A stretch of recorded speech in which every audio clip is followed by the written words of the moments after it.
नमस्कार दोस्तों, हाल ही में IFFI 2025 में रणवीर सिंह द्वारा चामुंडी दैव की मिमिक्री और उन्हें फीमेल गोस्ट कहने को लेकर जो बड़ा विवाद हुआ, उसने सोशल मीडिया पर काफी बहस छेड़ दी। इस वीडियो में हम किसी को दोष देने नहीं बल्कि यह समझाने आए हैं कि चामुंडी दैव कौन है, उनकी परंपरा क्या है और यह विषय इतना संवेदनशील क्यों है।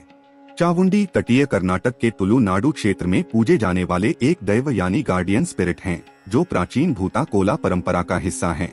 धार्मिक इतिहास के अनुसार चामुंडी एक अत्यंत उग्र न्याय देने वाली स्त्री शक्ति हैं, जिनका शरीर भस्म से लिपा होता है, जटाएं बिखरी रहती हैं, खोपड़ियों की मालाएं, तीखा श्रृंगार और उनके साथ बाघ या इसी तरह का शक्तिशाली वाहन दिखाया जाता है।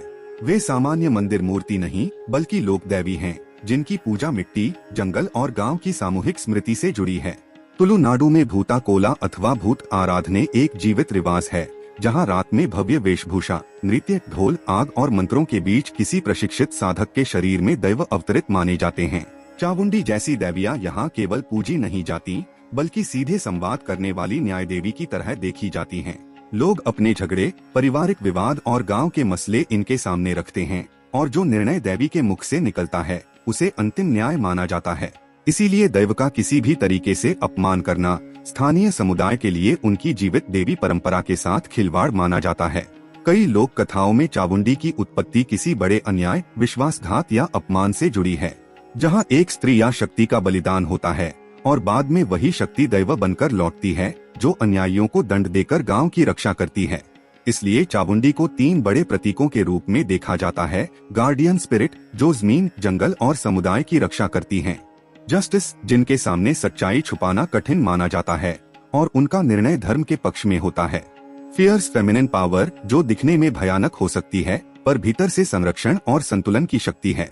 यद्यपि चामुंडी दैव थोड़ा बहुत चामुंडा और काली माता की याद दिलाती है, लेकिन ये तुलु लोक स्मृति की अपनी दैव हैं। रणवीर सिंह वाला प्रसंग यही दिखाता है कि जो चीज एक तबके को एक्टिंग लगती है, वह किसी और समुदाय के लिए जीवित देवी परंपरा हो सकती है। अगर हम पहले समझ लें कि चामुंडी देवी कोई रैंडम फीमेल गोस्ट नहीं बल्कि सदियों पुरानी तुलु परंपरा की उग्र न्याय देने वाली गार्डियन स्पिरिट हैं, तो शायद हम अपने शब्दों और मिमिक्री के साथ थोड़ा ज्यादा संवेदनशील हो पाएं। अगर आपको यह एजुकेशनल ब्रेकडाउन उपयोगी लगा हो तो वीडियो को लाइक और शेयर करें और कमेंट में लिखें कि क्या आप भूता कोला या चामुंडी देवी के किसी लाइव दर्शन या कथा के बारे में जानते हैं। धन्यवाद।